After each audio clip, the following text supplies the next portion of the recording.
한 달이라고 참 헛떡한 것 같습니다. 지난번 오고 또 요번에 오니까 한 달, 두 달만 올 때하고 한 달만 오니 또 다릅니다.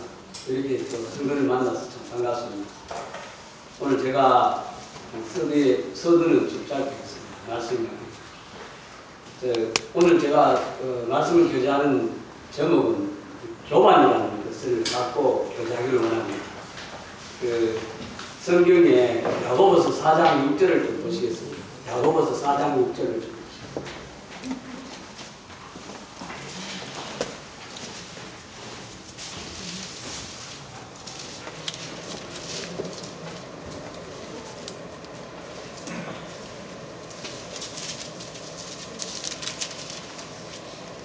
야고보서 4장 6절.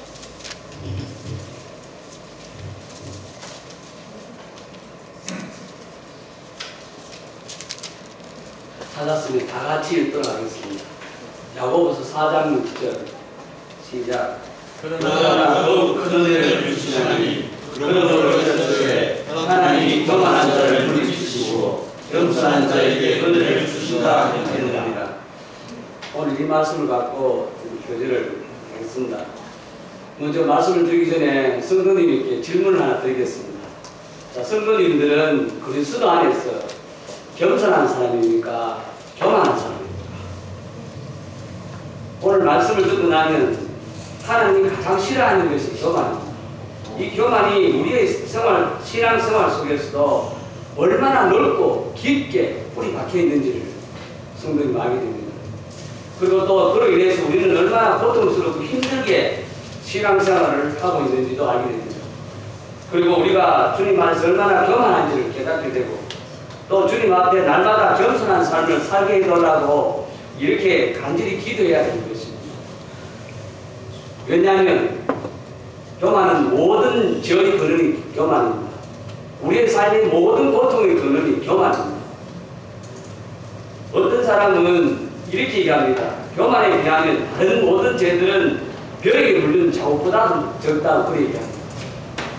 그러니까 교만은 우리의 믿음의 삶 속에 치명적인 결과를 초래합니다. 우리는 우리의 생각만이 절대제라고 주장하는 그 속에서 무엇이 나냐? 우리는 마음에 분노가 있다. 내가 생각하고 있는 것이 절대적이다. 내 주장이 맞다. 이렇게 생각하는 사람들 마음속에는 분노가 일어날 수 있습니다. 또 우리가 남보다 더 낫다고 이렇게 생각하는 이런 교만에서는 시기와 질투가 일어납니다. 우리 마음 가운데 시기와 질투가 일어나면 내가 남들보다 낫다고 생각이 때 일어난다는 것입니다. 또한 우리가 하나님의 말씀과 기도에 소홀하고 나태한 이런 영적인 계율도 어디에서 나오느냐면 교만에서 나옵니다. 여러분 성경 안 읽고 성경 기도 소홀하는 이거 다 우리의 마음이 교만으로 일어납니다. 그래서 우리가 싸워야 할 최대의 적은 교만과 영적 저염입니다. 성경에는 이 교만에 대해서 심각하게 이야기하고 있습니다. 성경에서는 교만에 대해서 무수히 많은 경고를 하고 있습니다. 오늘 본문 말씀에 하나님이 교만한 자를 물리치시고 겸손한 자에게 은혜를 베풀어 주신다고 말씀하고 있습니다. 잠언 16장 18절 말씀에 교만은 패망의 성공이라고 얘기합니다. 그리고 거만한 마음은 넘어짐이 앞잡이라고 이렇게 얘기합니다. 하나님 앞에서 우리의 교만의 죄를 바라보지 못하고 또 교만의 죄를 이기지 못한다면 우리의 신앙생활의 미래는 보장할 수 없습니다. 저는 오늘 이 말씀을 전하는 가운데서 제일 문제가 되는 것은 바로 제 자신입니다. 만약 제가 여러분 말씀을 전할 때 저는 겸손한 삶이다 라고 생각하고 여러분에게 교만의 죄에 대해서 말씀드린다면 세상에 제일 교만한 자가 바로 죄입니다. 이 세상에 제일 교만한 사람은 자신이 제일 겸손하다고 생각하는 사람입니다. 오늘 저는 내 안에 교만의 죄가 없는지를 살피면서 이 말씀을 전하고자 합니다. 오늘 말씀은 교만이 무엇이냐? 두 번째는 교만이 우리에게 어떤 모습을 다루느냐? 그리고 또 교회 안에서의 교만의 종류와 그리고 교만의 결과가 무엇인지에 대해서 이렇게 살펴보도록 하겠습니다. 먼저 교만이 무엇입니까?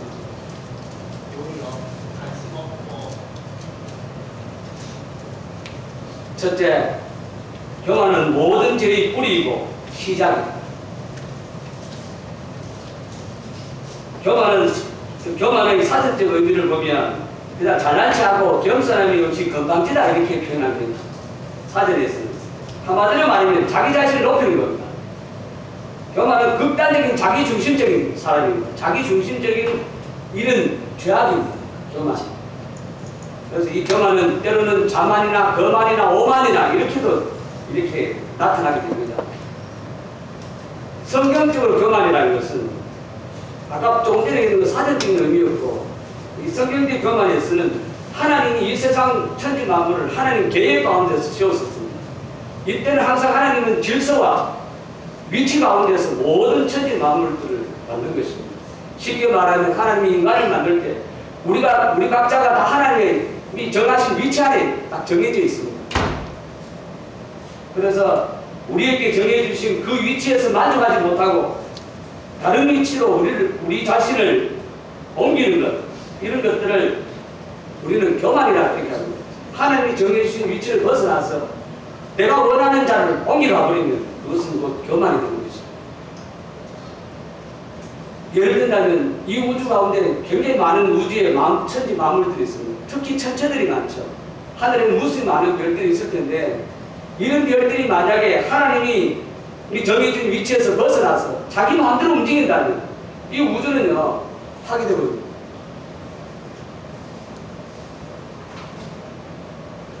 그래서 성경적인 교만은 하나님이 정해진 위치에서 벗어나버리면 그것이 곧 교만이 되는 것입니다. 그러면 우리는 이사야 14장 12절에서 14절 말씀에 먼저 이 사탄의 교만의 죄를 먼저 보겠습니다. 이 사탄의 교만의 죄를 보도록 하겠습니다. 먼저 한번 찾아보시겠습니다. 이사야 14장 12절에서부터 14절까지.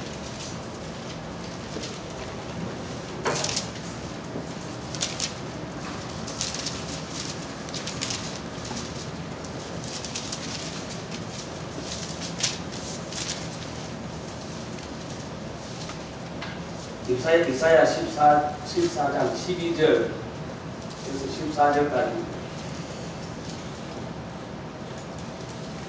다 같이 읽어보도록 하겠습니다. 이사야 14장 12절에서부터 14절 시작. 너 아침에 하늘 기능승이여 어찌 하늘에서 쓰러졌으며 너희를 목을 높은 자여 어찌 가만히 지켰누고 네가 내 마음에 이르기를 내가 하늘에 올라 하나님의 목결 위에 내 자리를 높이리라. 내가 북극 주위에 세우지 아니하리라. 하나님은 높은 그 위에 올라 지극히 높은 이가 같으시리라. 우리가 여기에 그 아침의 기능성이라는 말이 나옵니다. 이 아침의 기능성이 우리가 루시퍼 천사입니다. 물론 킹 제임스 버전에서 킹 제임스 성경에는 분명히 루시퍼라는 말이 나오지만 이 성경 외에는 이 루시퍼라는 말이 잘 나오지 않습니다. 그런데 킹 제임스 버전에 보면은 루시퍼라는 말이 나와 있습니다. 그러면 루시퍼 천사장은 여기 나오는 이 루시퍼 천사장이 점점 차츰 자기는 계속 자기 자신을 높이고자 하는 그런 욕망에 빠지게 됩니다. 그래서 우리가 아까 방금 읽었던 13절, 14절을 제가 다시 읽어드리면 너가 너 마음에 이르기를 그 루시퍼 천사가 자기 마음에 이르기를 내가 하늘에 올라와 다른 하나님의 목별 위에 내가 자리를 높이리라 이렇게. 그리고 또 가장 높은 구름에 올라 지극히 높은 이와 같아지리라. 이 루시퍼 천사가 자기 마음이 계속 높아지기 때문에 이제는 모든 목별 위에 자기 높은 자리에 오르고자 하는 마음이 있습니다. 그리고 또 하나님 구름 위에 높아서 하나님과 같아지려고 하는 이런 마음이 생기는 것입니다. 이게 교만입니다. 이게 또 에스겔서에 보면 왜 이렇게 교만이 생기냐면 에스겔서 보면 알 수 있습니다. 에스겔서 28장 17절 말씀에 제가 읽어드리겠습니다. 거기는 너가 아름다움으로 마음이 교만해졌으니 교만하였으므로 너가 영화로움으로 너 지혜를 더럽혔다. 결국은 이 루시퍼 천사가 굉장히 자기 아름답기 때문에 자기 마음에 교만이 생겼습니다. 그리고 또 자기가 굉장히 영어롭기 때문에 하나님 다음으로 높은 사람입니다. 하나님이 천사를 창세를 만들었을 때 이 천사장이 3명이 있습니다. 그 중에도 제일 높은 사람이 루시퍼. 하나님 다 미인자들이죠. 그러니까 아름답고 그다음 영어롭기 때문에 자기 스스로 마음에 교만해져 버렸어요. 이렇게 해서 하나님과 대등한 위치에서 일을 놀아는 거예요. 내가 하나님과 같이 되고 산다는 것입니다. 이게 하나님이 정해준 위치에서 벗어나는 거예요. 그러면서 점점점 위로 가는 거죠. 이게 교만입니다. 그래서 이렇게 해서 루시퍼 천사장은 하늘 무리들 중에 최고의 영광을 누리면서도 그는 자기의 위치에 만족하지 못했습니다. 마지막에 못하고 감히 하나님 보좌를 빼앗으려고 이런 마음을 가지게 됐습니다. 그래서 완전하던 하늘의 질서를 파괴시켰습니다. 누가? 루시퍼가. 이 천사가 그렇습니다. 그래서 하늘의 모든 질서를 다 파괴시킨 사람이 루시퍼입니다. 그래서 루시퍼 천사장은 하늘 천사 3분의 1과 함께 하나님께 반역을 피했습니다. 그러다가 태에서 결국은 뭐냐? 땅에 떨어져서 사탄과 귀신이 되는 것입니다. 사탄과 귀신이 되는 거예요. 사탄은 다른 말은 마귀라고 합니다. 따라서 사탄은 하나님께서 자기를 위하여 정해주신 자리를 거절했을 뿐 아니라 하나님이 정해준 이 자리를 거절해버렸어요. 그럴 뿐 아니라 하나님께서 인간을 위해서 정해주신 자리까지도 거절하게 만들어버려요.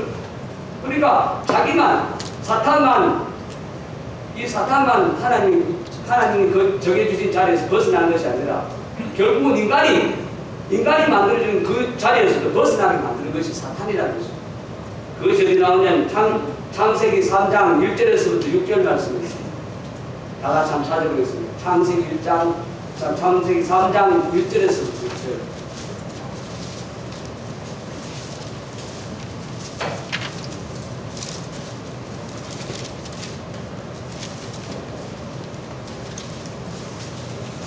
창세기 3장 1절에서 6절까지.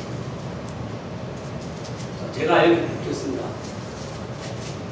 창세기 3장 1절. 그런데 뱀은 여호와 하나님이 지으신 그 짐승 중에 가장 강교하니라. 뱀이 여자에게서 물어가로되 하나님이 참으로 너희에게 동산 모든 나무의 열매를 먹지 말라 하시느냐.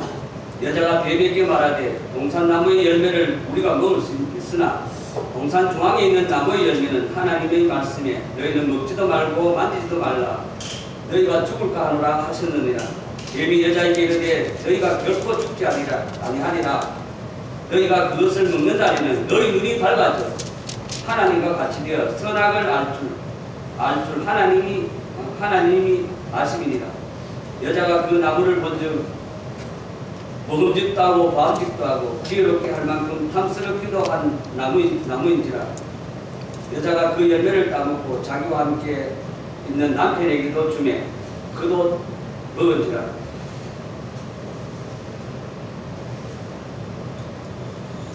이 말씀에 보면 이 사탄이 인류의 조상인 아담과 하와를 유혹했던 것이 바로 교만입니다. 그래서 사탄은 너희가 선악과를 따먹으면 너희 눈이 밝아서 하나님과 같이 된다라고 얘기합니다. 이게 사탄이 유혹하는 것입니다. 네가 이만큼 되면 하나님과 같이 되겠다. 이렇게 유혹을 하는 것입니다. 그래서 이로 인해서 그들의 교만과 거절은 결국 하나님의 반역의 시작입니다. 이 사탄의 유혹을 받아서 아담과 하와가 따먹음에 의해서 이것이 곧 하나님의 반역의 시작이 되는 것입니다. 교만은 인간을 스스로 우주의 중심에 두게 합니다. 교만이 뭐냐? 이 우주의 중심은 하나님이 만드셨는데 하나님이 아니고 내가 우주의 중심이 되고 사는 게 이 사탄이 우리에게 주는 것입니다. 인본주의가 바로 그것입니다. 세상은 모두가 인간이 중심이라고 생각하는데 그것이 아니라는 거죠. 하나님이 우주의 중심이 되어야 되는데 바로 사탄이 우리를 유혹해가 네가 우주의 중심이 되라지. 이렇게까지 인간을 최고로 높이는 것입니다. 그래서 교만은 천지주제이신 하나님을 그 보좌에서 밀어내고 대신 인간이 그 자리에 앉는 것입니다. 하나님 자리에 인간이 앉고 사는 이것이 곧 교만입니다. 교만은 인간을 하여금 하나님과 같이 되어서 이 땅과 자기 삶의 모든 것의 주인으로서 사도록 하는 것입니다. 그래서 인간은 이 세상을 살아갈 때에 자기가 주인이냐 내 마음대로 내 뜻대로 내 기분대로 살아가는 겁니다. 따라서 인간은 자기 뜻대로 자기 마음대로 살지만 자기 뜻대로 되는 것이 하나도 없습니다. 여러분 내 뜻대로 되는 게 있는 거 있습니까? 없다는 것입니다. 얼른 보면 내 마음대로 사는 것처럼 보이지만 내가 살면서 내 뜻대로 되는 것이 없다는 것입니다. 그것 때문에 무엇이 일어나느냐 하면 이 교만이 인간으로 하여금 자기 자신에 대해서 원망과 불평과 불만과 시기와 질투를 만들게 만드는 겁니다. 이게 이 교만이 그렇게 만드는 것입니다. 모든 우주의 중심이 인간이 우리가 제일이라고 생각하고 내가 마음대로 살았지만 내 마음대로 되지 않도록 하나님 내 마음대로 되지 않습니다. 그렇게 되는 이유가 바로 교만이라는 것이 내 마음에 들어가서 그 마음대로 안 되는 거 갖고 뭐라냐 원망과 불평을 만들게 만든다. 그러면 결국 교만이 만들어주는 겁니다. 차가면 안 됩니다. 우리 마음속에 불평이나 불만이 생긴다면 교만이 서서히 우리 마음을 자리 잡고 있다라고 생각하시면 됩니다.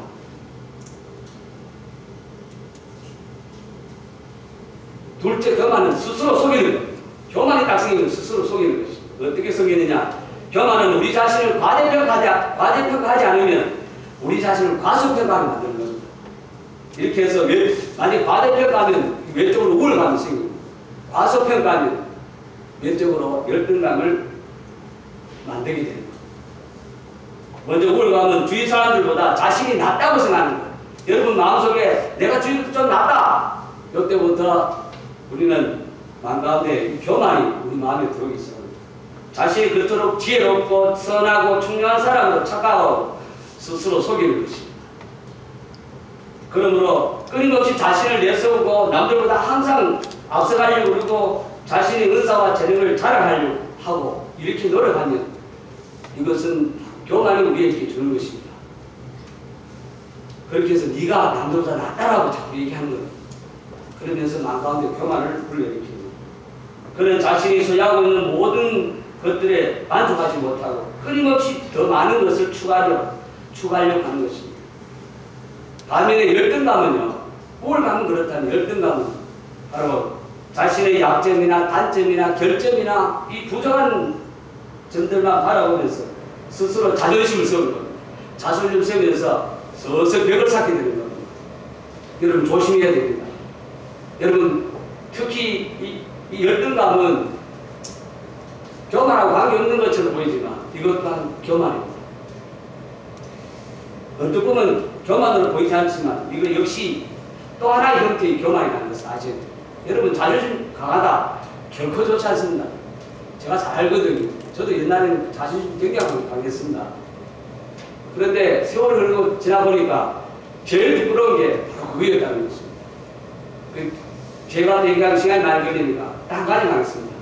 제가 남자 학교에 있다가 여자 학교에 가게 됩니다. 경영역으로 가게 되는데 주위에 선생님들이 저보고 여학교에 가면 여학생들이 굉장히 자존심이 강하니까 자존심을 세워주면 괜찮다고 그런 얘기를 하더라고요. 그래서 난 여학생이 자존심이 어떤가 처음 보기 때문에 그래서 제가 천대 갔을 때 1학년 12반이라 실수하면 담임을 되겠습니다.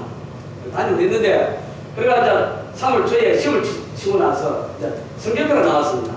나는 이 남학교에 있을 때와 똑같은 줄 알고 남학생 불러서 실장 불러가 야 이 성적표 저 뒤에다 붙여놓고 이상이 있으면 나한테 와서 얘기하고 그렇지 않으면 그냥 붙여놔라 했어요. 그러는데 이 아이가 붙여놓기 전에 굉장히 노랗게 사색이 돼요. 저한테 왔어요. 그래서 큰일 났다 이거야. 왜 그래? 이거 붙여놨는데 여학생들이 자기 성적 붙여놨다고 막 자기한테 막 되들고 난리났대. 그러니까 보니까 그 성적 하나 때문에 막 굉장히 다르더라고요. 그래가 여기 다 찢었습니다. 그 큰 종이를 그때는 제가 처음에 할 때는 58명이 60명 가까이 되기 때문에 그 큰 종이 다 잘라가 진짜 개인 하나하나 다 잘라서 다 준 적도 있습니다. 여자들이 갖고 있는 자존심이라는 건 남자들이 잘 몰라서 그렇습니다. 우리는 남학생들은 성적표를 그냥 붙여놓습니다. 1등에서 꼴찌가 다 나타나는 거죠. 야, 너 이거 보고 이거 알아서 이상 없으면 알아라 하고 끝나는 겁니다. 근데 여학생은 다르다는 거예요. 그때부터 여학생이 됐어요. 진짜 이거는 남자와 여자가 다르기 때문에 그런 것입니다. 여학생이 자존심이 나쁘다는 것이 얘기하는 게 아니라 남자와 여자가 다른 점이 그런 것이 많다는 겁니다. 그래서 그런 것처럼 제가 사실 옛날에 굉장히 약점이나 단점이나 좀 부족한 게 굉장히 많았었습니다. 왜냐하면 저는 정상적으로 학교를 못 나왔기 때문에. 사실은 저는 검정고시였습니다. 어렸을 때 힘들게 이렇게 자수성가하기보다도 그렇게 살았습니다. 그리 남들보다 좀 특별하게 살았기 때문에 나름대로 자존심으로 살았습니다.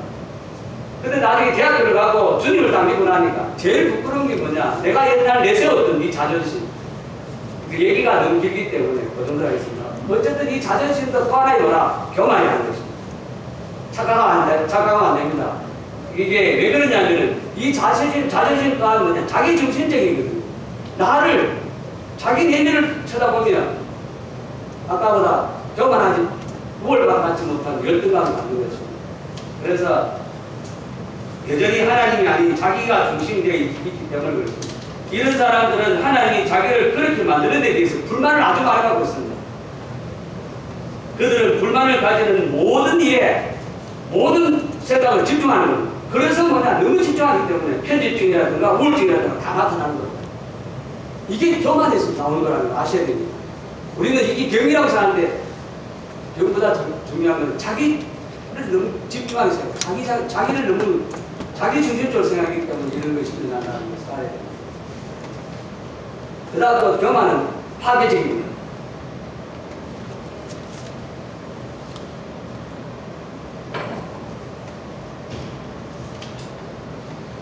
교만은 하나님이 우리를 다스리지 못하게 하나님과 우리 사이를 파괴시킵니다.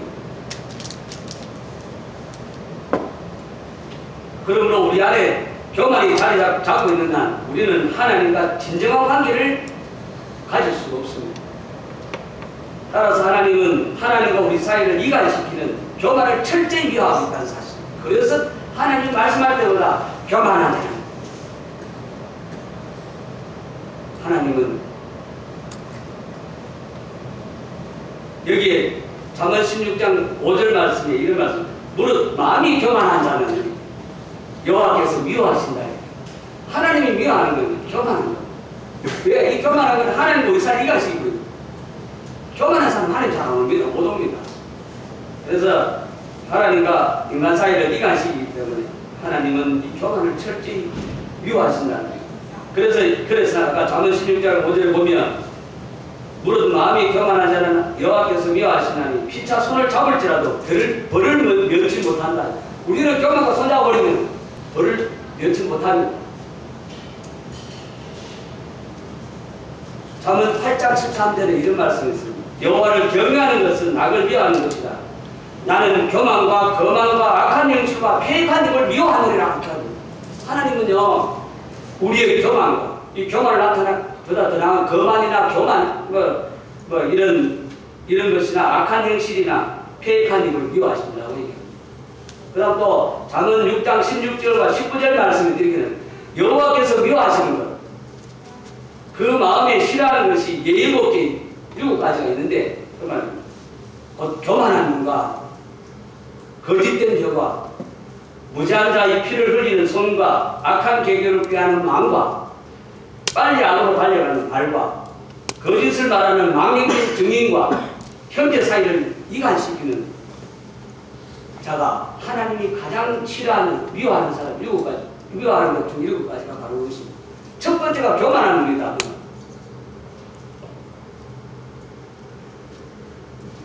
또한 교만한 사람은 하나님의 말씀을 듣지만 그 마음 가운데 받아들이지 않습니다.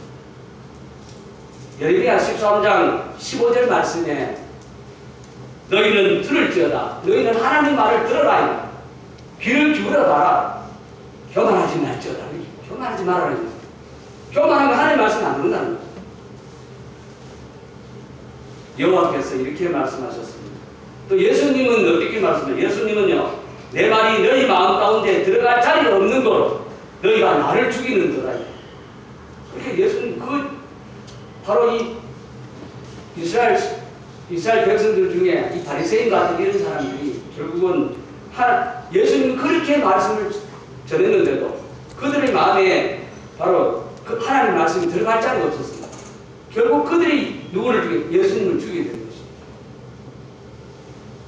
호세아서에 보면은 호세아는 교만한 이스라엘 백성들에게 나는 하나님의 말씀을 만가지로 너희에게 전했거늘 너희가 그 말씀을 너희와 관계없는 것으로 여겼다. 그러니까 호세아서를 통해서 하나님은 그렇게 만가지의 말씀을 다 전했지만 그러나 그들은 하나님의 말씀과 관계없는 자, 관계없이 여겼다. 그러면 교만은 우리에게 어떤 모습으로 나타나는가? 첫째, 교만은 용서하지 않는 마음으로 나타나있어요. 여러분, 우리 성도들 마음속에 용서하지 않는 마음이 있으면 먼저 내가 교만한 마음이 있다는 것을 생각하셔야 됩니다. 이게 마태복음 6장 14절 15절 말씀인데 찾아보겠습니다. 마태복음 6장 14절 15절.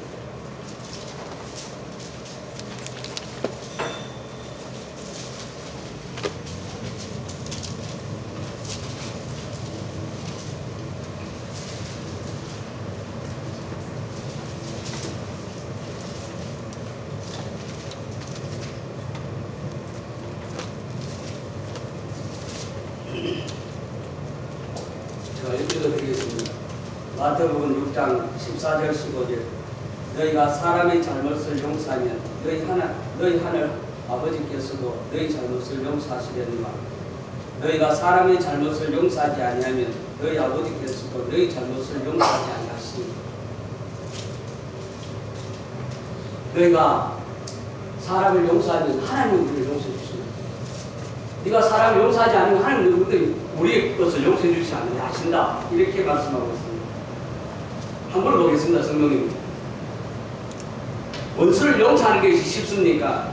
원수를 위해 죽는 것이 쉽습니까? 어느 게 더 쉽습니까? 성경님. 용서하는 게 쉽습니까? 원수를 위해서 죽는 것이 더 쉽습니까? 용서하는 게 쉽습니다. 그 용서 누가 합니까? 누가 용서를 해주는 겁니까?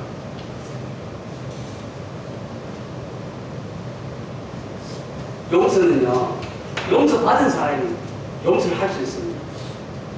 아무나 용서할 수 없습니다. 예수님이 아는 세상 사람들은 용서하고 싶으면 용서도 할 수 없어요. 내가 용서받지 못했기 때문에 그런 것입니다. 그런데 우리는 하늘로부터 용서받은 사람이에요. 그런데 어떻게 용서받았냐? 그냥 용서받은 게 아니라 하나님은 우리를 긍휼히 여겨갖고 예수 그리스도를 세상에 보내가 그분이 우리를 위해서 십자가를 죽으셨습니다. 그 사실을 믿는 우리는 하나님 자녀가 되었죠. 우리 한 건 아무것도 없습니다. 주님은 우리를 보내주시기 위해서 왜다 십자가를 죽으셨다가 죽으시면서 우리의 모든 죄를 다 용서해 주셨습니다. 맞죠? 여러분, 예수님은요, 우리의 죄를 용서해 주시기 위해서 예수님 십자가를 죽으셨다가 그 예수님이 우리의 모든 죄를 용서해 주기 위해서 십자가를 죽으셨다면 우리는 내 이웃을 내 사랑하는 성도는 용서할 수 없게 용서하는 것이 마땅하지 않겠느냐 이 말이에요. 성경은 그 말을 하고 있습니다. 나는 너를 위해서 모든 걸 다 용서해 주는데 너는 왜 네 사랑하는 성도를 용서하지 못하느냐? 왜 가족을 용서하지 못하느냐? 왜 이웃을 용서하지 못하느냐고 얘기하는 겁니다. 이것이 우리 마음의 교만이다. 교만이 우리 마음에 그렇게 용서하지 않는 마음으로 첫 번째 나타나는 겁니다.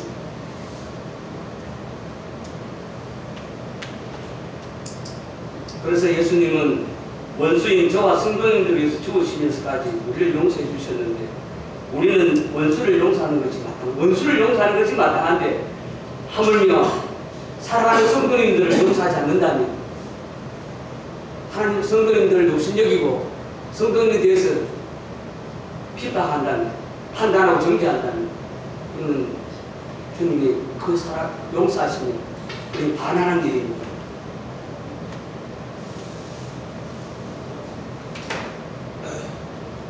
다음 말씀에 용서하면 용서를 받을 수 있고 용서하지 못하면 용서받지 못한다고 방금 이 마태복음의 말씀에 우리가 그 말씀을 보셨습니다. 그래서 우리가 이 베네라는 영화를 한번 보셨는지 모르겠는데 이 베네라는 영화를 보면 이 주인공 베네의 인생을 망가뜨린 사람이 누구냐면 이 메세라라는 사람이 있습니다. 메세라라는 사람이 베네의 인생을 망가뜨립니다. 그리고 또 베네의 어머니하고 주위까지 죽음의 마을인 이 나병 환자촌으로 내몰았습니다.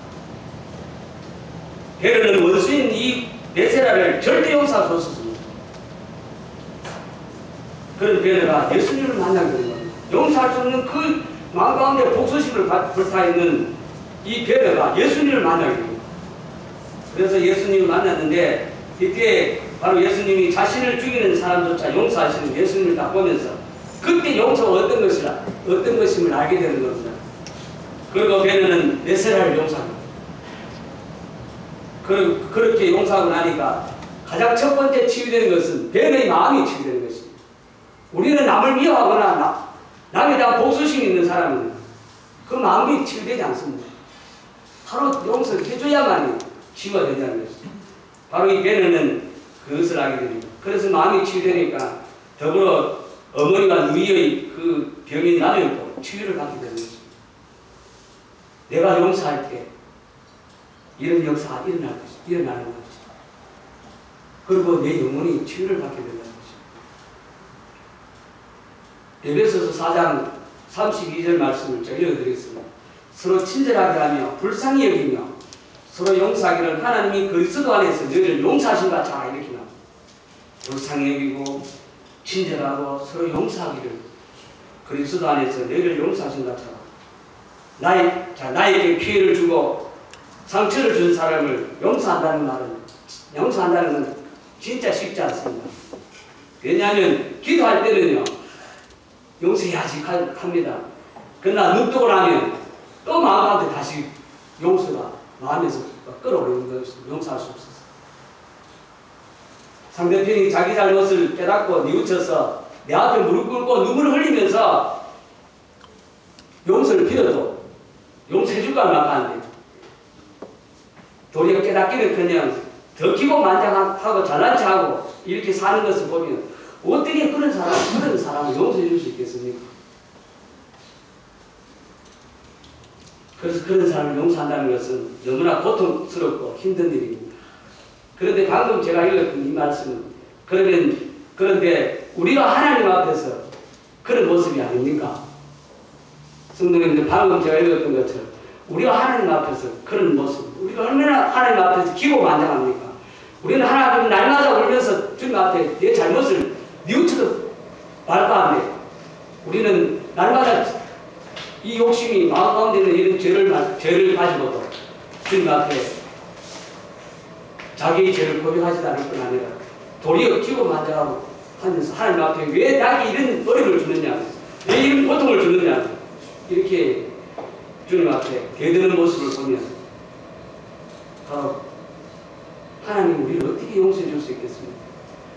그런데 하나님 우리를 이렇게 용서해 주셨거든요. 그럼에도 불구하고 하나님께서는 골로새서 3장 13절 14절 말씀에 누가 누군가에게 불만이 있거든 서로 용납하여 피차 용서하되 주께서 너희를 용서하신 것 같이 너희도 그리하라. 이 모든 것 위에 사랑을 다하라. 이는 온전하게 되는 인이라 이렇게 얘기하고 있습니다. 누가 누군가에게 불만이 있다면 서로 용납하고 피차 용서하라. 주께서 너희를 용서하신 것 같이 너희가 그리하라. 그 모든 것 위에 사랑을 다하라. 이렇게 얘기하고 있습니다. 어머니 둘째 교만은 사람과 체면을 의식하는 모습으로 이렇게 다가옵니다. 이게 마태복음 5장 23절 24절 말씀이 있습니다. 한번 또 찾아보시겠습니다. 마태복음 5장 23절 24절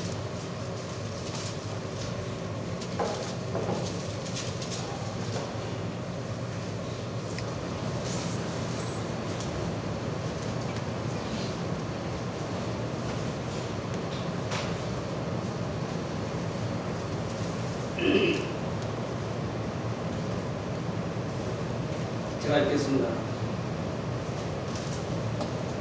그러므로 예물을 재단에 드리려다가 거기서 너 형제에게 원망 들을 만한 일이 있는 것이 생각나거든 예물을 재단 위에 두고 먼저 가서 형제와 화목하고 그 위에 와서 예물을 드리라 이렇게 얘기하고 있습니다. 교만한 사람은 자신의 실수를 인정하지 못하고 남에게 용서를 구하지도 않습니다. 교만한 사람은요, 자기의 실수도 인정하지 않을 뿐 아니라 다른 사람에게 용서도 구하지 않는 것이 교만한 사람입니다. 교만한 사람은 사람의 눈을 의식하는 것입니다. 다른 사람의 실수에 늘 기대하게 사는 것입니다. 이게 우리의 삶에 신앙생활 하면서 너무 고통스러운 게 바로 이것입니다. 우리는 너무 남을 의식한다는 것입니다. 우리 눈은요, 하나님을 봐야 되는데 남을 의식하기 때문에 내 삶의 일거수일투족을 하나님을 의식하며 사는 것이 아니라 주위 사람의 눈치를 보면서 체면을 의식해서 살아갈 때가 참 많다는 거죠. 특히 우리 성도들도 얼마나 많이 주위 사람들의 눈치를 보고 체면을 의식하는 사람입니다. 사울왕이 범죄를 합니다. 그래서 사울왕이 자신이 범죄했음에도 불구하고 사울은요, 내가 죄를 지었지만 백성들과 장로들 앞에서 자신의 체면을 세워달라고 사무엘에게 간청하게 요청을 했습니다. 이게 사무엘상 15장 30절 말씀이 나옵니다. 그러자 사무엘은 죽는 날까지 사울을 보지 않았습니다. 그리고 하나님께서는 사울로 이스라엘 왕 삼으신 것을 후회하셨다라고 사무엘상 15장 35절 말씀을 나옵니다. 그까지 왕의 책임이 뭐라고?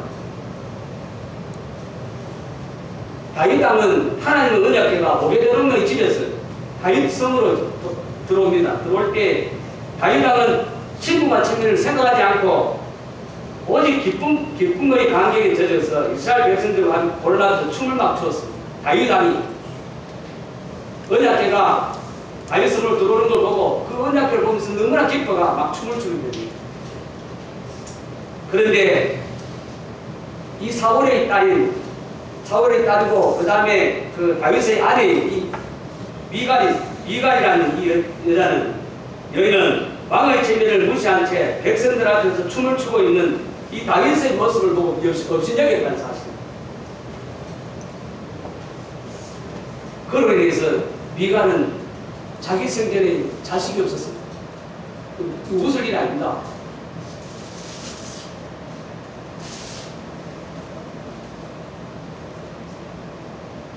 교만이 얼마나 무서운지를 알게 돼요. 단지 미갈은요, 다윗 왕이 춤추는 거 갖고 업신여겼을 뿐인데 하나님은 미갈에게 이는 성전에 여자의 것을 자녀를 주지 않았습니다.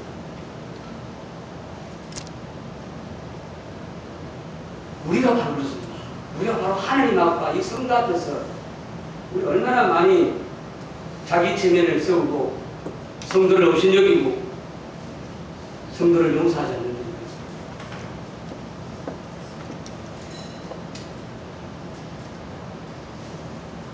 모든 것을 아시는 천지의 주제이신 이 전능하신 하나님 앞에서 아무것도 모르는 우리의 체면이 뭐 그리 대단합니까? 하나님은 다 아시고 우리는 아무것도 몰라요. 우리가 하나님 앞에서 우리 체면이 뭐이냐 말이에요. 하나님은 모든 것을 다 행할 수 있습니다. 하나님은 전능하신 하나님. 그 하나님 앞에서 아무것도 할 수 없는 우리의 체면이 무엇이 그렇게 중요하냐 이 말입니다. 모든 것을 우리를 위해서 다 주셨습니다. 모든 체면을 내려놓고 십자가에 달리신 주님 앞에서 우리들이 예수는 아무 보잘것도 없는 이 하찮은 체면이 뭐 그리 중요하냐 이 말입니다. 사람의 눈치를 보며 불필요한 긴장 속에 살기보다는 차라리 하나님의 눈을 의식하고 그분의 마음을 기쁘게 하고 그분 앞에 경건하고 진지한 삶을 사시면 여러분 삶에는 분명히 복이 있습니다. 뭐냐? 자유함이 있다 이 말. 무거운 짐이 사라진다. 남을 의식하는 건 다 무거운 짐입니다. 이거. 진짜 여러분 눈은 하나님만 보는 것입니다. 사람의 눈을 의식하지 말고 너무 눈치 보지 마시고 사람의 눈치를 보면 그렇습니다. 항상 불필요한 긴장 속에 살게 됩니다. 그래서 여러분, 성도 여러분들은 하나님 눈을 의식하시고 그분의 마음을 기쁘게 하며 하나님 앞에서 경건한 삶을 살았으면 좋겠습니다. 셋째, 교만은 재물에 대한 욕심으로 나타나 있습니다. 누가복음 12장 15절 말씀이 있습니다. 누가복음 12장 15절 말씀을 잠시 보겠습니다.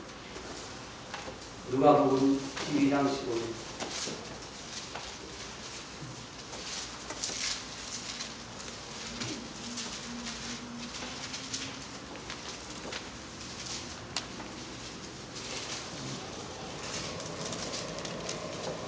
누가복음 12장 15절입니다.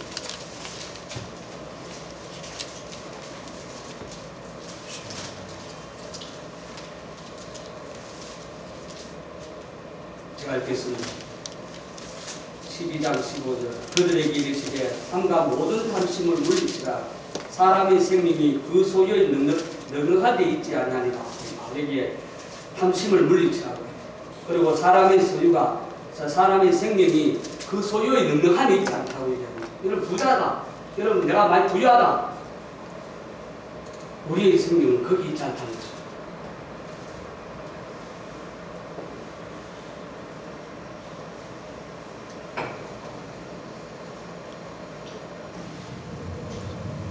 교만은요, 지금 내 손에 없는 그렇게 내 손에 없는 하나님의 것을 지나치게 갖고 싶어하는, 지금 내 손에 없는데 모든 것은 하나님의 것인데 내 손에 없는 하나님의 것을 지나치게 갖고 싶어하는 이게 바로 재물에 대한 교만.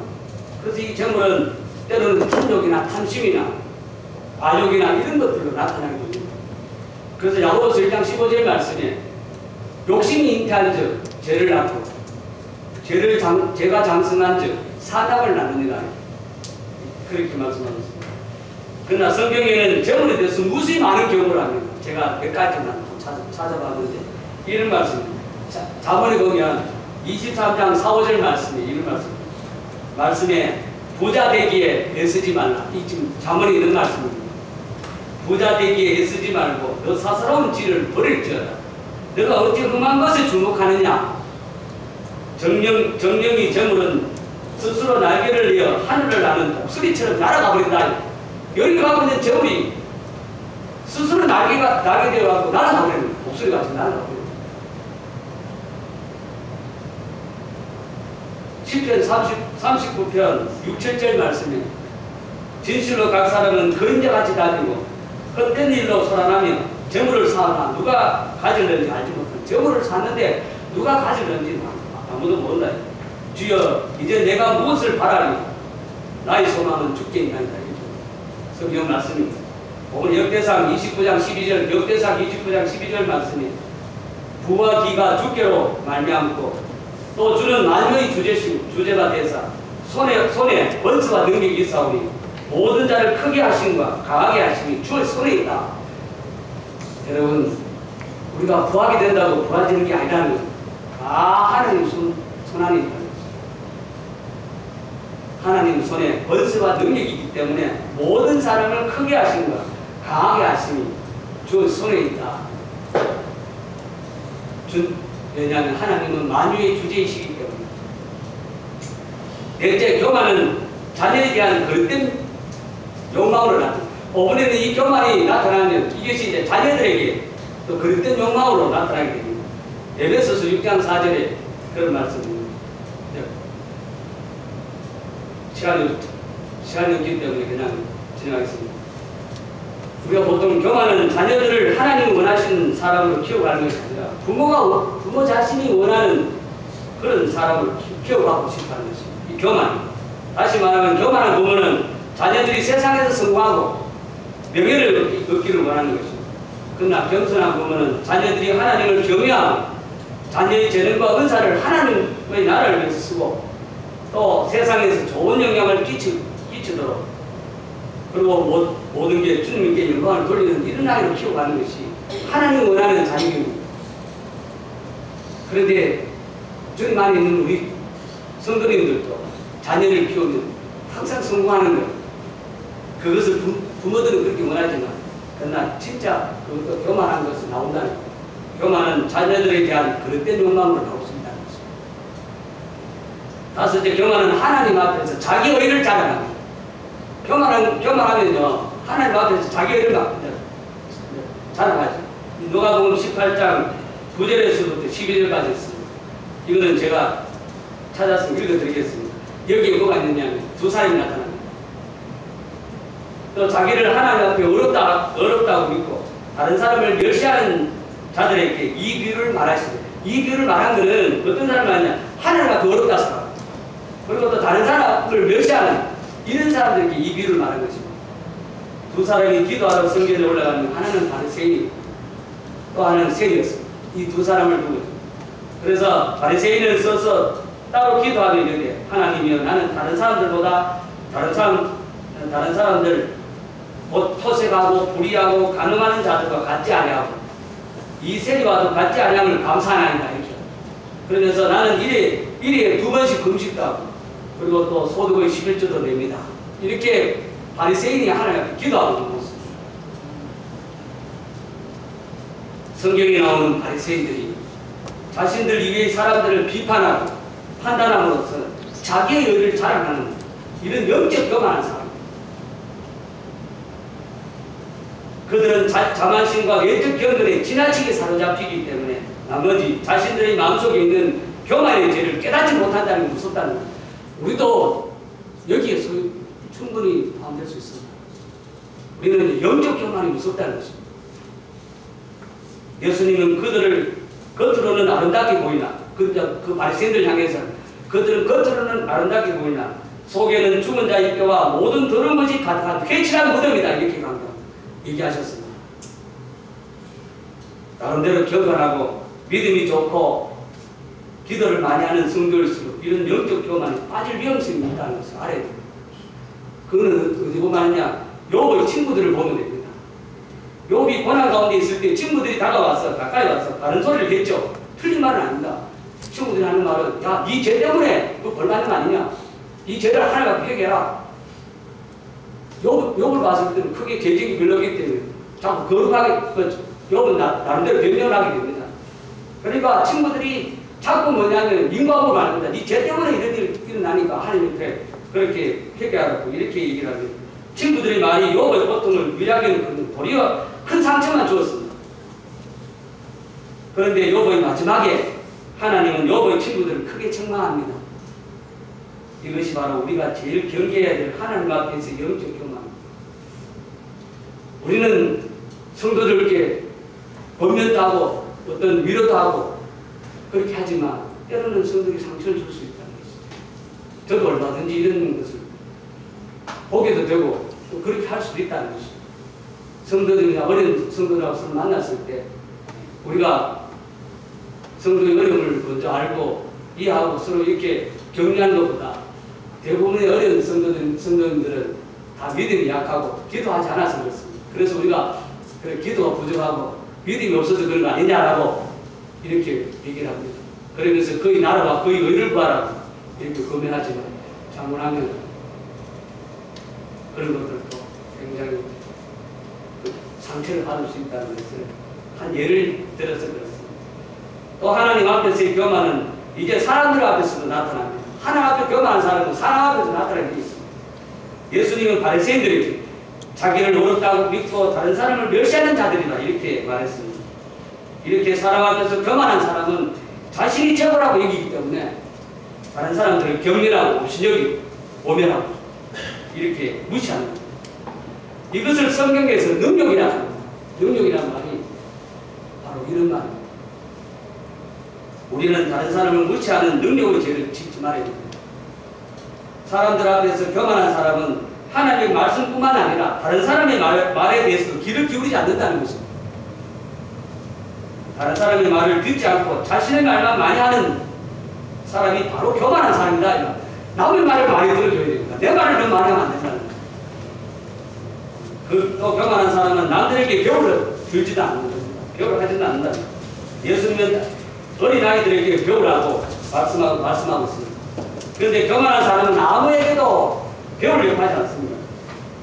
겸손한 사람은 죄인에게서도 배울 것이 있다고 말하는데 교만한 사람은 의인에게도 배울 것이 없다, 이렇게 말하고 있습니다. 여섯째, 교만은 권위의식으로 나타납니다. 마태복음 20장 25절 6절 말씀에 나타납니다. 읽어야 되는데 시간이 좀 많이 지났어요. 마태복음 20장 25절에서 27절에 보면 이 교만이 권위의식으로 나타납니다. 사람들의 기본 마음속에는 명예와 권력과 권위를 나타내는 그런 지위를 좋아합니다. 모든 사람 마음속에 명예라든가 권력이라든가 이 권위에 대한 그런 지위를 가지기를 원합니다. 그래서 열심히 공부해서 인류대학교 가려고 합니다. 열심히 노력해서 승진하는 겁니다.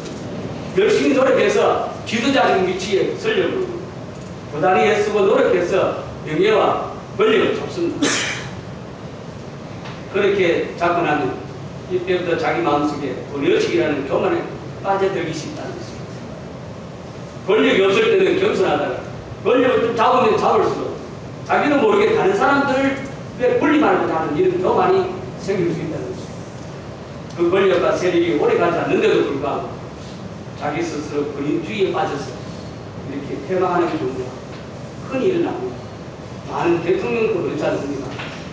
전두환 대통령을 보더라도 그 대통령이 되기까지 참 어려워 살았습니다. 그렇게 해서 대통령이 되고 나서 자기 나름대로는 엄청난 권력을 소유했지만 그러나 잠시입니다. 그래서 우리가 화무 11호라는 말이 있지 않습니까? 꽃도 한 열흘만 피다가 죽는 것입니다. 우리의 인생도 똑같습니다. 권력도 오래 가지 못한다는 것입니다. 이런 것들이 다 뭐냐, 가지면 그 다음부터 마음속에 이런 권위의식을 가지게 됩니다. 그래서 교만에 대한 일화를 말씀드리겠습니다. 우리가 그리스 시대에, 이 그리스 시대에 디오게네스라는 철학자가 있습니다. 이 디오게네스라는 철학자는 대단한 사람입니다. 이 사람은요, 그렇게 유명한 철학자입니다. 그 당시에 뭐 여러분 알다시피 플라톤이라든가 아리스토텔레스 이런 사람들 많이 있었지만 그런 사람과 전혀 다르게 살았어요. 이 사람은 집을 통나무집에서 사는 거예요. 이 디오게네스가 왕이 찾아와서 디오게네스에게 내가 너에게 왕의 권력으로 너에게 모든 것을 주겠다. 네 원하는 걸 들려주니까 네 원하는 것이 뭐냐? 이렇게 얘기했습니다. 디오게네스는 뭐라고 얘기했겠습니까? 그 디오게네스가 그 왕의 모든 권력 중에 일부를 원한 것이 아닙니다. 그냥 당신 때문에 내 빛을 가려서 죽기 때문에 당신이 내 빛을 이 말의 표현이 좀 하다가 그러니까 그 폐하가 디오게네스 앞에서 이렇게 빛을 가려버렸습니다. 그 어둡고 추우니까 폐하 당신이 비켜나시고 그 빛을 달라고 이렇게 얘기를 하는 것. 이 디오게네스가 어느 날 그 당시에 디오게네스 살고 있는 그 주위에서 아주 훌륭한 것이 아니라 아주 어떤 부자가 있었습니다. 이 부자가 디오게네스의 자랑을 하려고 디오게네스를 자기 집으로 이제 초대를 했습니다. 그래서 이제 그래가 과연 이 부잣집이 얼마큼 의리하고 집안은 온통 각종 보석 사치스럽게 꾸며져 있습니다. 디오게네스 보니까 진짜 입이 딱 벌어지는 것이죠. 그런데 문제는 이때 이 부자가 아니라 디오게네스 앞에서 권위적이보다는 어떤 의시되려고 이런 말은 부자는 자기 집에 대해서 막 자랑을 합니다. 한참 자랑하다가 그러니까 자랑하다 보니까 디오게네스에게 단 1분이라도 말할 수 있는 기회를 안 줬습니다. 계속 자기 자랑하고 끝이 없으면 자랑하고 있습니다. 근데 갑작스럽게 이 디오게네스가 부자를 어머니다 가르침을 다 받았습니다. 그러니까 이 부자 깜짝 놀랐죠. 그래서 디오게네스 하는 한 행동에 이 부자가 너무 어리둥절해서 쳐다보고 있습니다. 그러니까 이 디오게네스가 이런 말합니다. 당신의 집은 너무 깨끗하고 아름답군요. 그래서 아무리 둘러봐도 내가 이 가르침을 뱉을 만한 것이 발견되지 못했습니다. 그러나 당신의 그 위선과 교만을 가득 찬 당신 얼굴이 내 눈에는 쓰레기같이 보입니다. 쓰레기통같이 보입니다. 그래서 내가 당신 앞에 가르침을 뱉었다라고 얘기합니다. 디오게네스는 그런 사람입니다. 그래서 바로 혹시 우리는 다른 사람들이 보기에 디오게네스의 춤을 받을 만한 그런 모습은 아닌지 우리가 한번 생각할 필요가 있습니다. 자, 이번에는 교회 안에서 교만의 종류를 하고 있습니다. 교회 안에서입니다. 조금 전에는 그런 교만이 우리에게 이런 것으로 나타났는데 교회 안에서는 어떠냐면 먼저 은사의 교만입니다. 로마서 12장 3절 말씀했습니다. 안 찾으려고 그랬고 찾아봅시다. 자, 먼저 첫 번째 은사에 대한 교만입니다. 로마서 12장 3절.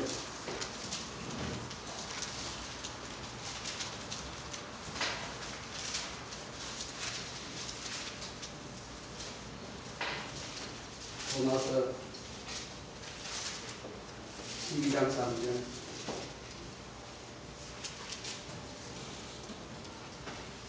제가 읽겠습니다.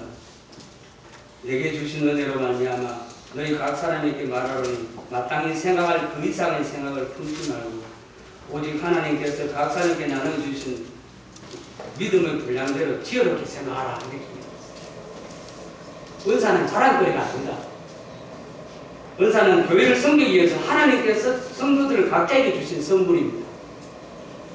오히려 그것을 주신 하나님께 감사해야 하는 감사의 제목입니다.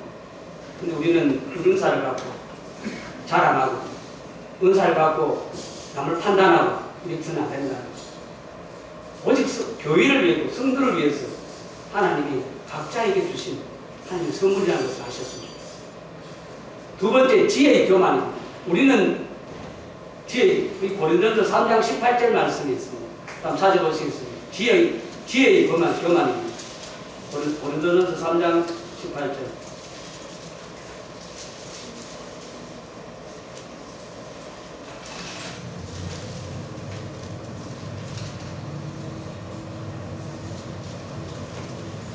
(3장 18절입니다) 제가 읽어드리겠습니다. 3장 18절. 아무도 자신을 속이지 말라. 너희 중에 누구든지 이 세상에서 지혜 있는 줄로 생각하거든 어리석은 자가 되라. 어리석은 자가 되라. 그리하여야 지혜로운 자가 되라. 아무도 자신을 속이지 말라. 너희 중에 누구든지 이 세상에서 지혜 있는 줄로 생각하거든 어리석은 자가 되라. 그러면서 그리하여야 지혜로운 자가 되리라. 그래서 우리가 스스로 지혜롭게 여길 수 있습니다. 그러나 성경은 오히려 지혜롭다면 스스로 어리석은 자가 되라 이렇게 말씀하고 있습니다. 잠언의 말씀이 되고 있습니다. 잠언의 말씀 3장 5절 7절 말씀에 너는 마음을 다하여 여호와를 의뢰하라. 너 명철을 의지하지 말라. 너는 범사의 그를 인정하라. 그리하면 너희를 지도하시리라. 스스로 지혜롭게 여기지 말지어다. 이렇게 얘기합니다. 셋째는 지식의 교만입니다. 지식의 교만. 로마서 8장 1, 2절에 있습니다. 지식이 우리를 교만하게 만들 수도 있습니다. 그 지식이 우리를 교만하게 한다는 것은 우리의 지식으로 믿음이 약하고 연약한 사람들을 무시하고 우습게 여기고 없이 여길 수 있다는 것입니다. 그래서 우리가 아는 지식은 우리가 아직 알지 못하는 수많은 지식에 비교하면 무지의 상태에 불과하다는 것입니다. 그러므로 우리가 무엇인가를 안다고 뽐내거나 아는 척 해서는 안 됩니다. 우리가 무엇을 아는 줄로 생각하면 아직도 마땅히 알 것을 알지 못하는 어리석은 자일 뿐입니다. 넷째, 인격의 교만입니다. 인격의 교만입니다. 갈라디아서 3장 6절 3절을 보시겠습니다. 갈라디아서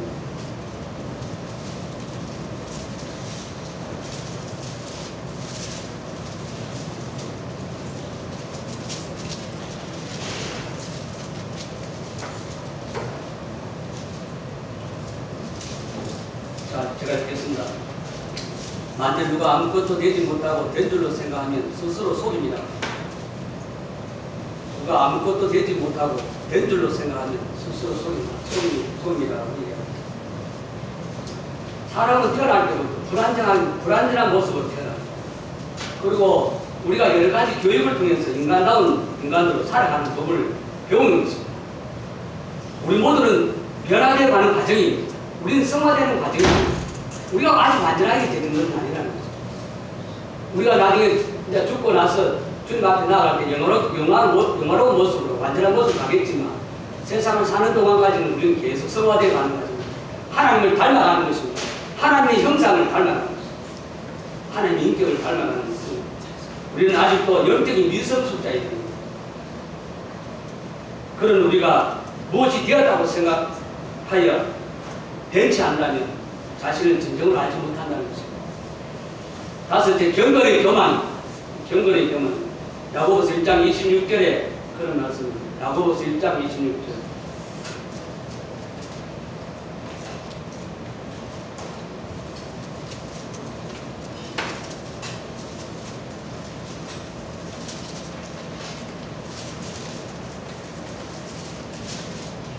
야고보서 1장 26절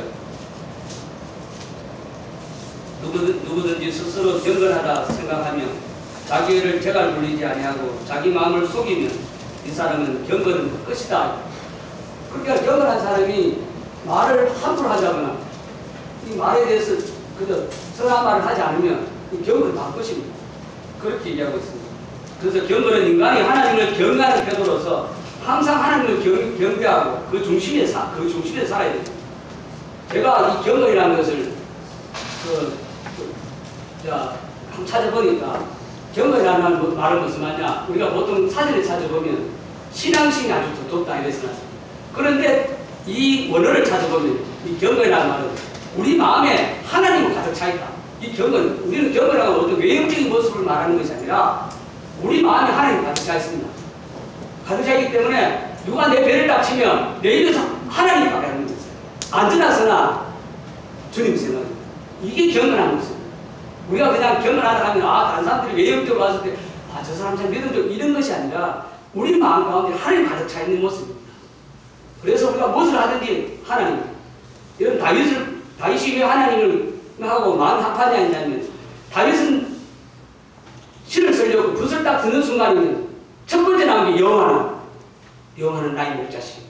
이게 다윗이 경건한 모습. 우리의 삶에서 우리는 하나님을 가득 차 있는 게 아니라 우리는 이 악동이 가득 차 있어서 우리가 내 배를 치면 내 입에서 악동이만 나온다.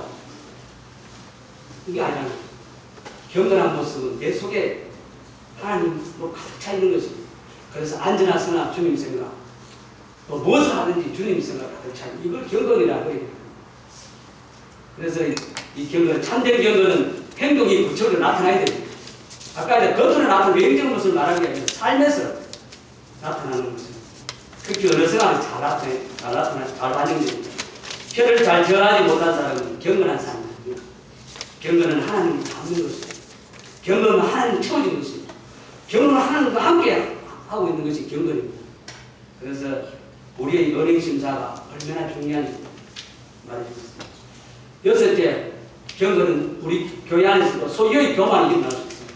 소유에 대한 교만입니다. 계시록 3장 17절 말씀이 있습니다. 제가 이 라오디게아 교회가 바로 그것입니다. 이 교회는 나는 부자다. 부자한 것이 없다. 이렇게. 이 라오디게아 교회는 나는 부자라. 나는 부정한 것이 없다. 이렇게. 그런데 교회의 머리이신 예수님은 그 교회를 향해서 너는 눈물고 헐벗고 거만하고 가련하고 공부하다. 이렇게. 그 라오디게아 교회는 부자고 우리 부자가 없다고 이렇게 얘기하고 이 마지막 시대에 지금 오늘날 교회 시대가 이렇습니다. 이 교회 시대는요 하나님이 없고 외형적 모습 그냥 가득 차 있어서 자기는 부자라고 자기는 부정하게 없다라고 해요. 그러나 예수님은 그게 아니다 이거. 너희들은 눈물고 헐벗고 가련하고 공부하다고 이렇게 표현합니다. 우리가 우리 자신을 어떻게 생각하냐가 중요한 것이 아니라 하나님이 우리를 어떻게 생각하냐가 중요하다는 거예요. 우리가 스스로 내가 주님 앞에 있다. 이게 아니라 하나님 나를 어떻게 생각하냐 그게 참 중요합니다. 자 마지막으로 교만의 결과를 보겠습니다. 그러면 교만했을 때 나타난 결과가 어떠냐? 그 말입니다. 첫 번째 패망입니다. 잠언 16장 18절 19절 말씀에 하나님은 교만한 사람에게는 하나님께서 그에게 주셨던 모든 것을 빼앗아 가십니다. 만약에 어떤 사람이 물질 때문에 교만했다면 물질을 빼앗아 어떤 사람이 권력 때문에 교만했다면 권력을 빼앗아. 우리는 많은 것들을 우리 눈에 보지 않습니다. 조금 전에 제가 전두환 대통령이 얘기했는데 그 권력 때문에 교만했다. 하나님 권력 빼앗아 버립니다. 만일 어떤 사람이 영적으로 교만하다면 하나님은 하나님께서 주셨던 은혜를 잃어버리는 것입니다. 아니 그 교만하기 때문에 우리가 지원받아는 것을 얘기하는 것이 아닙니다. 우리는 믿음의 삶을 살면서 우리가 때로는 영적 교만이 일어나면 하나님이 그 말씀을 통해서 주셨던 은혜를 잃어버립니다. 그래서 은혜를 잃어버린 그리스도에게는 남들을 향한 끊임없는 정죄나 증오만 남습니다.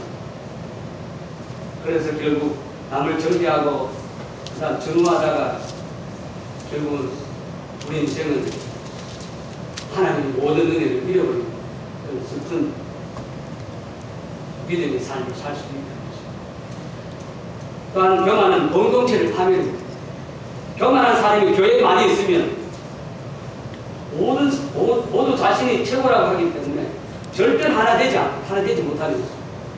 그래서 도리어 다툼과 분쟁이 일어나고 결국에는 수치와 모욕을 당하게 됩니다. 그래서 교회 안에 교만한 사람이 많이 있으면 교회가 다툼과 분쟁이 난다는 것입니다.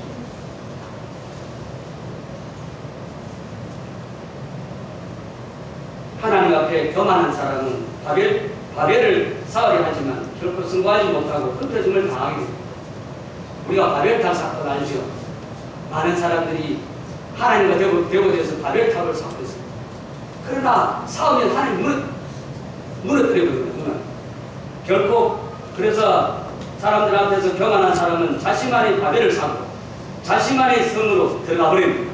그래서 뭐냐? 결코 풍요로운 소통의 즐거움을 즐길 수가 없는 것입니다. 이게 우리가 믿음 안에서 교회 안에서도 그죠? 바로 이런 일이 일어난다는 것입니다. 그래서 그리고 둘째는 아까 첫째는 개망, 둘째는 이 소통의 부재, 서로 소통할 수 없는 부재가 아닙니다. 방금 제가 읽었던 것처럼 교만의 결과는 소통의 부재가 일어납니다.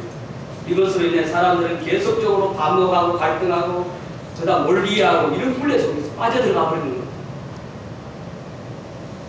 그래서 방금 읽었던 사람들이 교만한 사람은 바벨탑을 쌓으려고 하지만 결코 성하지 못합니다. 그러나 교만한 사람들은 자기 스스로 바벨탑을 쌓고 그 속으로 자기가 들어가 버립니다. 그러면서마다 결코 풍요로운 소통의 즐거움을 누리지 못한다는 거죠. 우리 안에 교만이 가득하면 다른 사람들과 진정으로 뭐가 일어나지 않는다. 소통이 일어나지 않습니다. 그리고 내 자신의 성을 쌓고 하나님을 의뢰하지 않고 하나님께 영광을 돌려드리지 않는 것을 깨닫습니다. 지금 나의 계획, 나의 행동과 말들이 모두 하나님을 온전히 바라보지 않는 불통의 소치입니다. 안 그러면 하나님 말씀에 진정 귀를 기울이는 소통 가운데 이루어지고 있는 이런 생각을 가지고 있습니다. 우리는 소통하지 않으면 안 됩니다. 하나님과 먼저 나와의 소통이 일어나야 되고 성도님과 성도님 사이에 소통이 일어나야 되고 하나님을 믿으면서 영적인 삶을 살면서 서로와 서로 사이 소통이 일어나지 않는다면 여기도 교만 때문에 일어나는 교만의 결과입니다. 아까 이런 잘 아시다시피 바벨탑을 쌓으려고 사람들이 쌓았지만 하나님은 무너뜨려요. 이때부터 언어를 혼잡게 해서 완전히 혼자져 버립니다. 그렇게 해서 서로가 불통이 일어나는 곳은 교회는 그러면 안 됩니다. 교회는요 서로서로 소통이 일어나야 됩니다. 서로서로 하나님과 우리 사이가 소통이 일어나는 것처럼 성도들 사이에 서로 소통이 일어나야 됩니다. 세 번째, 낮아지게 하십니다. 하나님은 교만 때문에 낮아지게 하십니다. 교만은 사람들 하여금 감정적이나 영적으로 낮아지게 합니다. 그래서 교만한 사람은 부정적인 마음을 만들어요. 자, 여러분 또 하나가 있습니다. 교만한 사람은 마음 가운데 부정적인 생각을 합니다. 아까 얘기했죠. 내가 내 마음대로 안 되니까. 내가 우리 중심의 주의라고 생각하고 살았는데 내 마음대로 해보니까 안 되더라는 거죠. 안 되니까 마음속에 뭐가 생기냐. 원망과 불평과 이런 것들 막 생기고. 그래서 사람들은 절망하고 낙심하고 낙담하고. 따라서 절망과 낙심의 뿌리가 뭐냐? 염려와 걱정과 근심의 뿌리가 뭐냐? 성도님들도 염려와 걱정이고 낙심하고 절망하고 이 뿌리가 뭐냐면 그것은 바로 교만. 그 이유는 내 삶의 주인이 바로 내이기 때문에 교만한 사람일수록 삶이 불안정하고 불확실하고 평안이 없고 행복이 없습니다. 교만한 사람은 어떤 사람입니까? 하나님의 손을 뿌리치고 이웃의 손도 뿌리치고 오직 고도한 파멸을 향해서 달려가는 사람입니다. 넷째 마지막으로 하나님 교만의 결과는 하나님을 개절합니다. 그래서 교만한 사람은 어리석고 미련한 사람입니다. 교만한 사람은 항상 자기가 옳다고 생각하는 것입니다. 자기 행위가 바르다고 생각합니다. 항상 자기가 제일이라고 생각합니다. 자기 위에 아무것도 없다라고 얘기합니다. 더 이상 배울 것도 없고 남에게 들을 것도 없고 들을 가치가 없다고 생각합니다. 그렇기 때문에 하나님은 교만한 자를 개정합니다. 성도 여러분, 우리의 삶 가운데 교만의 문제가 있더니 우리는 즉시 해결해야 됩니다. 그렇지 않은데 스디슨 결과를 맛보게 됩니다. 우리는 우리 자신을 돌아봐야 됩니다. 우리는 높은 자리 칭찬의 소리를 좋아하고 책망하는 소리에는 귀를 닫고 내 못난 자를 내려놓지 않고 쩔쩔매는 교만한 자인 것을 그렇게 생각해야 됩니다.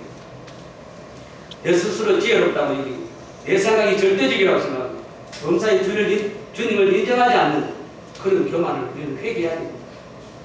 나보다 남을 낮게 여겨야 됩니다. 고난과 환난 가운데 항상 절망하고 낙담하는 나의 교만을 고백해야 됩니다.